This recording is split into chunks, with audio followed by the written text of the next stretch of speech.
शिवानी और आप देख रहे हैं बीजापुर एक्सप्रेस। चलते हैं खबरों की ओर।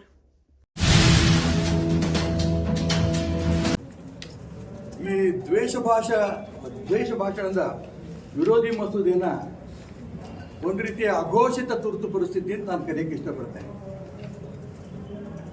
ತುರ್ತು ಪರಿಸ್ಥಿತಿ ಸಂದರ್ಭದಲ್ಲಿ ಯಾರು ಭಾರತ್ ಮಾತಾ ಕಿ ಜೈ ವಂದೇ ಮಾತರಂ ಅಂತ ಘೋಷಣೆ ಕೂಗಿದ್ರು ಅಂಥವ್ರನ್ನು ಸೇರಿ ಇಡೀ ದೇಶದ ವಿರೋಧ ಪಕ್ಷ ನಾಯಕರನ್ನೆಲ್ಲರೂ ಕೂಡ ಜೈಲಿ ತಳ್ಳಿದ್ರು. ಆದ್ರೆ ಭಾರತ್ ಮಾತಾ ಕಿ ಜೈ ವಂದೇ ಮಾತರಂ ಘೋಷಣೆಗಳು ಕೂಡ ರಾಷ್ಟ್ರದ್ರೋಹದ ಘೋಷಣೆಗಳಾಗಿತ್ತು. ಆದ್ರೆ ಅವತ್ತು ಸರ್ವಾಧಿಕಾರಿಯಂತೆ ವರ್ತನೆ ಮಾಡಿ ತುರ್ತು ಪರಿಸ್ಥಿತಿಯಲ್ಲಿ ತಂದಂತಹ ಶ್ರೀಮತಿ ಇಂದಿರಾ ಗಾಂಧಿ ಅವರು ಕಾಂಗ್ರೆಸ್ ಸರ್ಕಾರ ಅವತ್ತು ನಿರ್ನಾಮ ಆಯಿತು. ಕೇಂದ್ರದಲ್ಲಿ ಸರ್ಕಾರ ಹೋಯಿತು. ರಾಷ್ಟ್ರಭಕ್ತರಿಂದ ಕೂಡಿದಂಥ ಜೈಲಲ್ಲಿ ಹೋರಾಟ ಮಾಡ್ಕೊಂಡು ಬಂದಂಥ ಎರಡನೇ ಸ್ವಾತಂತ್ರ್ಯಕ್ಕೋಸ್ಕರ ಹೋರಾಟ ಮಾಡಿದಂಥ ನಾಯಕರ ನೇತೃತ್ವದಲ್ಲಿ ಸರ್ಕಾರ ಬಂತು.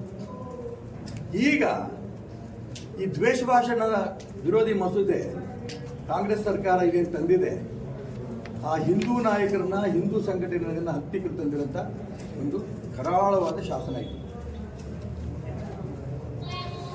ಕಾಂಗ್ರೆಸ್ ಪಕ್ಷ ಪಾಕಿಸ್ತಾನ್ ಜಿಂದಾಬಾದ್ ಅಂತ ಕೂಗೋರನ್ನ ಅರೆಸ್ಟ್ ಮಾಡಲ್ಲ, ಜೈಲಲ್ಲಿ ಕಳಿಸಿಲ್ಲ.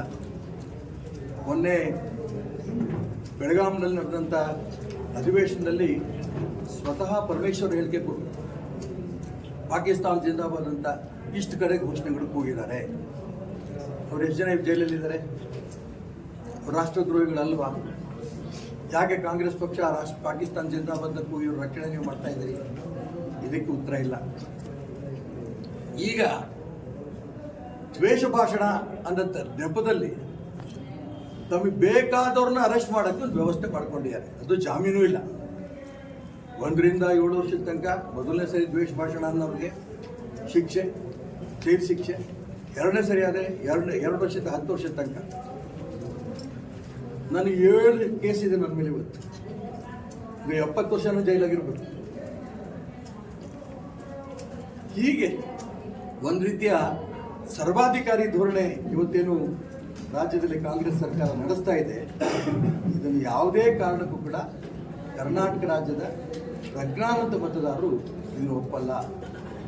ಇದು ನೇರವಾಗಿ ಹಿಂದೂ ಸಂಘಟನೆಗಳನ್ನು, ಹಿಂದೂ ನಾಯಕರುಗಳನ್ನು ಅವ್ರ ಬಗ್ಗೆ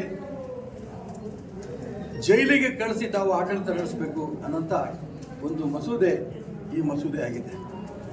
ಯಾವುದೇ ಸಂದರ್ಭದಲ್ಲಿ ಚುನಾವಣೆ ಬರಲಿ, ನಾನು ನೇರವಾಗಿ ಹೇಳಕ್ಕೆ ಇಷ್ಟಪಡ್ತೇನೆ, ಆ ಚುನಾವಣೆಯ ಚರ್ಚೆ ಹಿಂದುತ್ವದ ಪರ ಇರೋದು ಯಾರು, ಹಿಂದುತ್ವದ ವಿರೋಧ ಇರೋದು ಯಾರು, ನೇರ ಚುನಾವಣೆ ಬರುತ್ತೆ. ಇದ್ರ ಮುನ್ನುಡಿ ಇವತ್ತು ದ್ವೇಷ ಭಾಷಣದ ವಿರೋಧ ಮಸೂದೆಯನ್ನು ರಾಜ್ಯದ ಕಾಂಗ್ರೆಸ್ ಸರ್ಕಾರ ತಂದಿದೆ.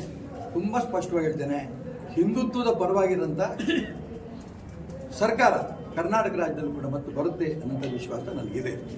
ನಾನು ಕೊನೆಯದಾಗಿ ರಾಜ್ಯಪಾಲರಿಗೆ ಮನವಿ ಮಾಡ್ತೇನೆ, ಈ ಒಂದು ದ್ವೇಷ ಭಾಷಣದ ವಿರೋಧಿ ಮಸೂದೆಯನ್ನು ರಾಜ್ಯ ಸರ್ಕಾರ ಪಾಸ್ ಮಾಡಿದೆ, ಇದನ್ನು ಯಾವ ಕಾರಣಕ್ಕೂ ತಾವು ಒಪ್ಪಿಕೊಡೋದು, ಇದನ್ನು ಅಂಕಿತ ಹಾಕಲೇ ಕೊಡೋದು ಅಂತ ಪ್ರಾರ್ಥನೆ ಕೂಡ ನಾನು ಅವರಿಗೆ ಮಾಡೋಕ್ಕೆ ಇಷ್ಟಪಡ್ತೇನೆ.